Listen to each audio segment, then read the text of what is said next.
definisi itu nyata. Tadi beliau menyebut termasuk satu saudara atau satu komunitas dengan makhluk-makhluk Allah yang lain.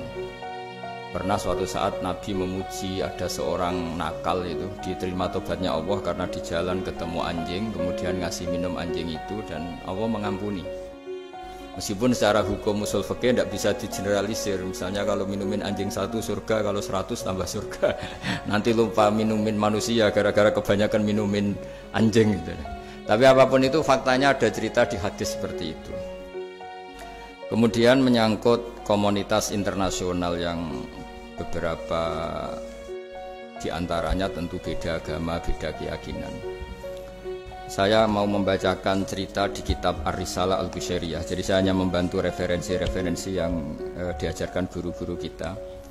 Ar-Risalah Al-Qushairiyah adalah kitab kesayangan Mbah Maimun karena dulu mbah beliau dapat ijazah dari Sayyid Umar Sato, kakaknya Sayyid Abi Bakar Sato yang punya kitab I'anatul Talibin. Dan kitab itu dibawa ke Indonesia sampai ke saya sebagai murid beliau. Di antara yang disebut dalam Ar-Risalah Al-Qushairiyah ini Thariqatu Ahlil Ilm, kitab Ar-Risalah Al-Qushairiyah itu. Saya baca nasnya ya, atau ibaratnya atau teksnya. Sami'tu ba'dal ulama yaqulu istadhafa majusiyun Ibrahim al-Khalil alaihi salam faqala bisyarti antuslima. Famarral majusiyu fa'awhallahu ta'ala ilaihi mundu khamsina sanatan nut'imuhu ala kufri falau nawaltahu lukmatan min ghairi antutalibahu bitahyiri dini. Famado Ibrahim alaihi salam ala athari hatta adrakahu wa'tadhara ilaihi fasalahu anisabab fadhakara lahu dhalik fa aslamal majusiyu. Jadi suatu saat Nabi Ibrahim itu kan terkenal Abu Duyuf, orang yang mesti menservis tamu-tamu itu. Kita tahu dulu itu tidak ada warung, tidak ada hotel, tidak ada, ya pokoknya tidak ada mall. Sehingga kalau orang pergi itu kelaparan betul itu.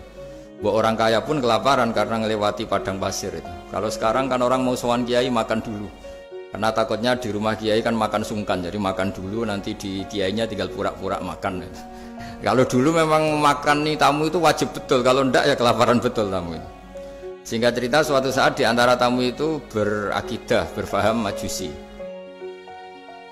Atau beragama majusi lah gampangannya itu. Terus Nabi Ibrahim nggak mau, saya mau ngasih makan syaratnya Anda harus Islam gitu. Akhirnya orang ini putus asa kemudian meninggalkan Nabi Ibrahim. Saat orang itu meninggalkan Nabi Ibrahim, Allah memberi wahyu ke Nabi Ibrahim. Orang itu umurnya 50 tahun dan dia hidup karena tak kasih makan. Terus kata Allah, mundu khamsina sanatan nut'imuhu ala kufri. Saya yang Tuhan saja ngasih makan dia 50 tahun tanpa syarat dia harus Islam. Kamu baru dimintai makan sehari mensyaratkan Islam. Walhasil terus Nabi Ibrahim ngejar orang majusi itu, terus monggo makan di rumah saya. Singkat cerita terus orang majusi itu tanya, kenapa Anda berubah pikiran? Terus Nabi Ibrahim cerita bahwa beliau ditegur Allah kemudian harus melakukan itu. Jadi cerita-cerita seperti itu banyak. Dulu kita dengar para kiai sering cerita ketika seorang Yahudi rumahnya diusir Amr bin As untuk pembangunan masjid. Ketika lapor ke Sayyidina Umar, masjid itu yang mengambil tanahnya orang Yahudi harus dikembalikan ke orang Yahudi. Dulu guru-guru kita juga sering cerita Sayyidina Ali itu pedangnya dicuri sama orang Yahudi. Ketika ketemu di pasar atau di jalan, kemudian Sayyidina Ali yakin itu pedangnya, dilaporkan ke Qadhi Syurah. Setelah itu Sayyidina Ali diminta, buktinya apa? Saksinya siapa? Kalau itu pedang Anda, saksinya Hasan dan Husain. Tapi kata hakim, Sayyid Hasan Husain itu keluarga Anda, tidak sah jadi saksi. Zaman itu Sayyidina Ali masih berargumentasi, waqad qala Rasulullah sallallahu alaihi wasallam Hasanun wa Husainun sayyida syababi ahlil jannah. Tapi kata Imam Syurah, tetap standar saksi itu tidak boleh dari keluarga. Singkat cerita, qadhinya itu pakai standar hukum usul fikih, al-qaulu qaulu sahibil yad. Yang dibenarkan adalah yang sekarang megang barang itu. Ketika nggak ada saksi, al-musaddaq, yang dibenarkan al-qaulu qaulu sahibil yad, yang dibenarkan ya yang megang barang itu. Singkat cerita dimenangkan oleh orang Yahudi tadi. Setelah dimenangkan, Sayyidina Ali agak kecewa, masa seorang Amirul Mukminin sidang di pengadilan negeri kalah. Tapi orang Yahudi tadi akhirnya insaf, sadar sampai masuk Islam, sampai beliau ngendikan Bihada taqumus sama wal ard, karena ini langit dan bumi berdiri karena keadilan itu. Jadi ini cerita-cerita referensi yang bisa menolong teman-teman siapapun berkomunitas internasional. Karena pikiran saya sederhana ya, al ilmu yurisul ahwal, ilmu itu melahirkan sikap. Jadi kalau kita punya referensi yang cukup tentang toleransi, insya Allah kita hidup di mana saja punya toleransi, karena toleransi itu juga ajaran agama. Di antara yang diceritakan para guru-guru kita adalah ketika Nabi mau dibunuh oleh orang namanya Daksur atau Duksur, siapa enggak tahu KTP-nya saya. Kiai-kiai kalau baca Daksur. Ketika beliau sedang santai di satu tempat, tahu-tahu ada orang yang mengambil pedangnya kemudian bilang, "Mayyamna'uka minni ya Muhammad. Sekarang Anda sama saya berdua, siapa yang bisa menghalangi kamu?" Nabi dengan rileks menghentikan Allah. Kemudian si Daksur ini gemetar, pedang jatuh. Kemudian diambil Nabi. Sekarang ya Daksur, mayyamna'uka minni, yang bisa menghalangi kamu siapa? Orang itu bilang la ahada, tidak siapapun. Nabi dengan gampangnya fa'afa'anhu, Nabi memaafkan. Padahal ini jenis harbi, jenis orang yang jelas punya niat bunuh. Terus artinya kita-kita yang ngaji di pesantren, saya ngaji di Mbah Maimun, punya Bapak Kiai Nur Salim, semuanya ngajarkan bahwa di mana-mana perang kekerasan itu ya karena kita diperangin. Udina lilladzina yuqatalun, karena kita diperangi kita boleh perang. Qatilul ladzina yuqatilunakum. Jadi yang boleh kita perangi ya zaman kayak kita dulu dijajah Belanda, dijajah Jepang zaman itu. Ketika sudah tidak ada penjajahan ya alasan itu sudah hilang karena mereka tidak merangi kita. Jadi apa ya, perang ya ada konteks rasionalitasnya, damai juga ada konteks rasionalitasnya. Tapi karena kita punya tradisi referensi, teman-teman yang di Jerman tak bantu, tadi ada kitab Arisal Al-Qushairiyah, terus ada beberapa cerita-cerita tadi kayak Daksur. Kalau ayatnya jelas ya, jelas qatilul ladzina yuqatilunakum wa in janahu lisalmi fajnah laha wa tawakkal 'ala Allah. Bahkan seperti yang diceritakan Profesor Quraisy tadi, yang sedang kita benci pun bisa saja suatu saat teman. Dalam surat Mumtahanah itu atau Mumtahinah ada ayat asawwau ayyaj'ala bainakum wa bainal ladzina ataitum minhum mawaddah. Bisa saja orang yang sekarang kamu benci suatu saat kamu cintai. Wallahu qadir, itu Allah Maha Kuasa. Dan tadi saya menambahkan yang dikatakan Profesor Quraisy tentang belajar. Dulu Nabi itu enggak puasa Asyura. Tapi ketika datang ke Medina, orang-orang Yahudi itu puasa Asyura. Coba tanyakan ke mereka, kenapa puasa tanggal 10? Terus mereka menjawab, yaumun najjawahu fi Musa, itu hari yang Allah menyelamatkan Nabi Musa. Terus fa'amara bisyami, kemudian Nabi menyuruh sahabat puasa. Artinya dulu itu segampang itu hidup, itu sesuatu yang baik apa ya sudah ditiru. Meskipun kita tahu Nabi itu tentu mustaqil bil istihad, Nabi itu orang yang mandiri. Tapi memberi percontohan kita betapa gampangnya kita seperti itu. Dulu ada seorang Yahudiyah meminta sama Sayyidah Aisyah dan dikasih. Ketika dikasih, dia mendoakan semoga kamu Aisyah selamat dari siksa kubur. Zaman itu Sayyidah Aisyah itu belum tahu tentang siksa kubur, sehingga beliau engkar, enggak percaya. Tapi setelah Rasulullah datang dan diceritanin Nabi, oh iya siksa kubur itu ada. Dan semenjak itu Nabi selalu isti'adah, minta perlindungan dari siksa kubur. Jadi dulu di komunitas-komunitas beda agama sesuatu yang benar ya dibenarkan. Makanya kaidah umum dalam interaksi antar agama itu la tusaddiquhum wa la tukadzibuhum, ya kamu jangan bilang iya, jangan-jangan enggak, ya jangan bilang tidak, jangan-jangan iya. Jadi aturan ilmunya jelas la tusaddiquhum wa la tukadzibuhum. Ya artinya sesuai referensi ilmu lah kira-kira begitu. Terus yang terakhir, ini saya mohon maaf sama komunitas di Jerman karena saya ini pura-puranya aja sibuk. Karena saya kira ini seberapa jam lagi saya ngajar ini. Nanti kalau saya tidak ngajar di sini yang ngundang agak-agak dosa. Jadi supaya sama-sama tidak dosa, ini saya ya nuruti jenengan. Tapi ya karena saya ngajar ini juga yang datang orang macam-macam. Ada yang Kalimantan, Sumatera mau ngaji di sini. Ini seberapa jam lagi saya ngaji Sahih Muslim. Yang terakhir ini di halaman Kitabu Adabil Ulfa wal Ukhuwah halaman 285 dalam Ihya juz 2. Jadi kitab saya juz 2. Mungkin kalau beda cetakan yang jelas ikut Kitabu Adabil Ulfa wal Ukhuwah. Di sini diterangkan oleh Imam Ghazali dengan beberapa riwayat yang disebut al-jiranu salasatun. Bertetangga itu ada 3. Jarun lahu hakun wahid, ada tetangga yang punya hanya 1 hak. Wajarun lahu haqqani wajarun lahu salah satu hukukin. Terus beliau cerita yang punya 3 hak itu ya tetangga, ya seagama, ya masih ada hubungan kerabat. Yang punya 2 hak ya tetangga, ya seagama. Terus wa amal ladzi lahu haqqun wahid fal jarul musyrik. Yang punya hak 1 itu tetangga yang beda agama. Jadi intinya tetap dikasih hak meskipun beda agama. Sampai diantaranya disebutkan juga di halaman 287. Imam Ghazali ngendikan, beliau berfatwa dan beliau bercerita, rawahu Umar bin Syu'aib an Nabi an Jaddih anin Nabi. Terus qala Mujahid kuntu inda Abdullah bin Umar wa ghulamun lahu yaslahu syatan faqala ya ghulam idza salakhta fabda bijarinal yahudi. Abdullah bin Umar itu sedang memasak kambing, atau itu pembantunya ini sedang nguliti kambing. Itu pesannya Abdullah bin Umar, ya ghulam idza salakhta fabda bijarinal yahudi. Nanti jangan lupa tetangga kita yang Yahudi. Ini di Ihya halaman 287. Hanya cerita kebaikan. Jadi cerita-cerita perang itu ya karena kita diperangin, tapi ya kalau kita dibaikin ya baik, itu ajaran Islam. Hatta qala dzalika miraron. Faqala lahu lima taqulu hadza. Ini pembantunya juga enggak langsung menerima. Kenapa? Saking enggak mau nerimanya diulang-ulang lagi oleh Abdullah bin Umar. Faqala inna Rasulullah sallallahu alaihi wasallam lam yazal yusina bil jar hatta khashina annahu sayuwarrithu. Kenapa engkau melakukan itu ya Abdullah bin Umar? Terus beliau menjawab, Rasulullah itu selalu berpesan untuk berbuat baik sama tetangga.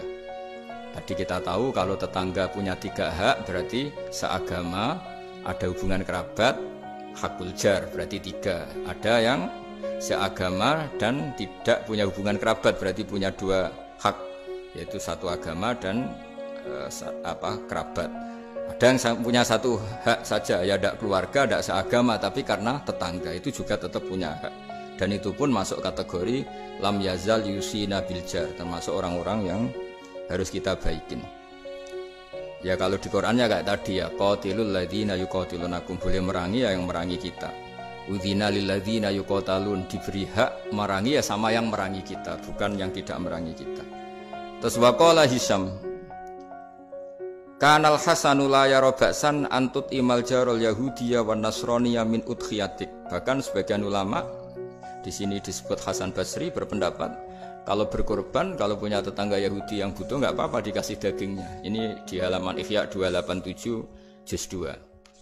Jadi dari cerita-cerita itu dan referensi-referensi itu, teman-teman di Jerman nggak usah khawatir lah kalau kiai-kiai kayak kita itu berfatwa nggak boleh berkomunitas internasional nanti takut begini-begini, ndak lah. Kita bacanya ya sama seperti yang dibaca Profesor Kures, sama yang dibaca guru-guru kita. Jadi itu kalau boleh dikatakan sumbangan saya lah, bahwa di kita di pesantren itu ajaran-ajarannya juga seperti itu. Dan tadi beberapa kitab saya sebutkan halamannya supaya bisa dicari, supaya tidak kelihatan hoax, juga tidak bikinan saya gitu, supaya jelas itu.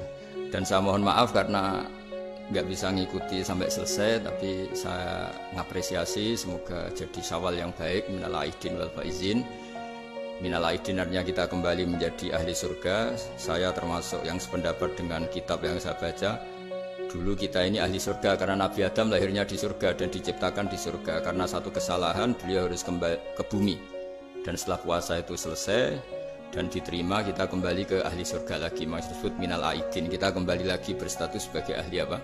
Surga. Dan itu dimulai dari saling memaafkan. Karena yang menghalangi masuk surga itu hak adami. Manusia itu kan paling kikir untuk memaafkan orang lain.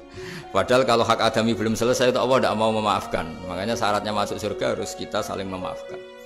Dengan cara seperti itu insya Allah kita minal aidin wal faizin. Jadi mohon maaf, sekali lagi mohon maaf karena saya tidak bisa ngikuti sampai selesai karena saya harus ngaji. Karena bukan papa ya, memang harus. Andikan sunat itu mungkin saya tinggalkan. Mohon maaf sekali. Wassalamualaikum warahmatullahi wabarakatuh. Waalaikumsalam. Terima kasih sekali Guru Ustaz. Kalau misalnya untuk satu pertanyaan mungkin masih bisa Gus Pak atau Prof. Rais sama-sama harus tinggal 5 menit. Namun kan ini Gus, Banyak yang nunggu, nanti saya yang dimarahin, ini saya juga menunaikan kewajiban. Ada satu pertanyaan dari pemateri. Satu pertanyaan saya tunggu. Terima kasih Prof. Ini saya tanyakan langsung Prof. Saya pernah mendengar panjenengan menyampaikan tentang konsep perdamaian aktif dan pasif. Mungkin bisa dijelaskan Prof mengenai hal tersebut, khususnya dalam rangka mempersatukan hati tadi itu Prof. Baik, jadi begini, saya beri contoh. Damai pasif itu Anda tidak ganggu orang. Damai aktif itu Anda memberikan sesuatu yang positif pada orang. Kalau kita berada di bus, duduk tanpa menyapa yang di samping kita, tanpa mengganggunya, kita duduk dengan baik sambil membaca atau merenung, itu terjadi kedamaian, tapi itu damai pasif. Ada yang aktif adalah Anda memberi dia, ini koran Mas mau baca, ini permen Mas, ajak dia ngobrol dan sebagainya, itu damai aktif. Nah, di Al-Quran itu dua-duanya ada itu. Ya. Idza khatabahumul jahiluna qalu salama. Kalau mereka itu disapa oleh orang-orang jahil, mereka tinggalkan. Salama, saya berikan kedamaian, damaian pasif.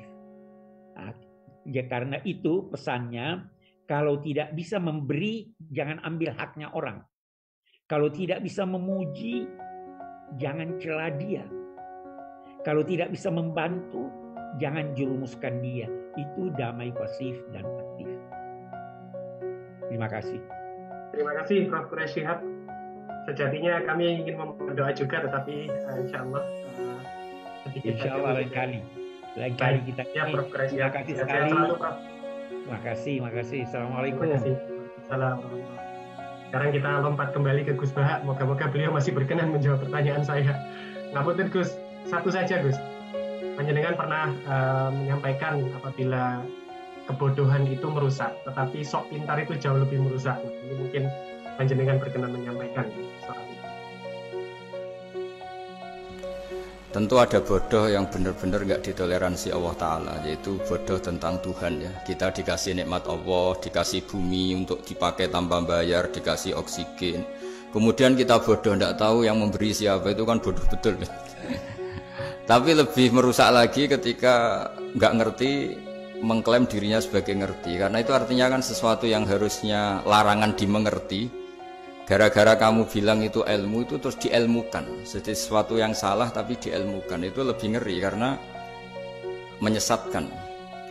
Saya beri contoh misalnya begini, kita di pondok itu kan ngaji jelimet lah. Jelimet itu ya detail ya. Sehingga kita tahu lah bodoh yang paling nggak ditoleransi itu bodoh tentang Allah. Sehingga ketika pertama kita ngaji, awalu wajibin alal insan ma'rifatullah, pertama yang harus kita tahu itu Allah. Kita sebagai warga negara Indonesia aja tahu presidennya siapa, bupati kita siapa. Masa di buminya Allah tidak tahu yang bikin siapa, itu kan kebangetan. Itu bodoh, itu merusak, terutama bodoh dalam hal-hal yang harus ngerti, ya itu tadi ma'rifatullah. Tapi juga ada yang lebih fatal lagi, tidak ngerti tapi menyesatkan dengan klaim ngerti. Itu yang umat Islam zaman Imam Ghazali itu selalu mengingatkan bahayanya filsafat yang menyesatkan. Misalnya teori tentang Tuhan itu logos terus begini, itu jeluwimet sampai yang dengarkan aja nggak paham, yang ngomong juga masih nggak paham, apalagi yang mendengarkan. Tapi itu kan mengkaburkan teori Tuhan yang sejelimet itu. Padahal Tuhan bisa ditemukan dengan cara yang mudah. Tuhan itu siapa? Ya, yang pokoknya yang menciptakan langit bumi itu namanya Tuhan. Tuhan itu siapa? Yang wujudnya paling awal itu namanya Tuhan. Tapi gara-gara diberi penjelasan seakan-akan jelimet ilmiah, padahal itu nggak bener, itu hanya nggak bener. Nah, itu lebih ngeri lagi karena orang akan bertuhan dengan cara yang salah. Ya kira-kira gitulah contoh ekstrimnya. Terus saya gimana? Terus saya nambahi tadi. Udah cukup ya? Akhir penutup permintaan dari kawan-kawan untuk berdoa, Gus. Oh iya. Ya. Untuk kami-kami yang di sini. Ya. Karena Prof. Siap tadi juga sudah melimpahkan panjenengan. Oh ya. Terus saya menambahkan sedikit tentang yang didawuhkan Pak Kures tadi. Memang di terakhir dawuhnya Nabi, kamu harus berbuat baik. Kalau nggak bisa ya Rasulullah, mendukung yang baik. Kalau nggak bisa ya Rasulullah, Nabi terakhir ngendikan takufu syarraka 'anin nas fa innaha shadaqatun minka 'ala nafsik. Potensi kejahatan kamu jangan menimpa orang lain, itu ya bagian dari sedekah kamu. Jadi takufu syarraka 'anin nas fa innaha shadaqatun minka 'ala nafsik. Jadi misalnya bawaan kita baru nggak mood, bawaan kita baru ingin emosi, ya sebaiknya jangan ketemu orang, nanti bawaannya cemberut. Tapi kalau bawaan kita sedang baik, ya sudah nggak apa-apa ketemu orang itu. Jadi ya diukur-ukur sendiri lah gitu. Makanya kalau sedang jatuh tempo kredit, banyak utang, nggak usah keluar. Nanti bawaannya ketemu orang marah ya kira-kira gitu. Ya dihitung-hitung sendiri. Al-Fatihah.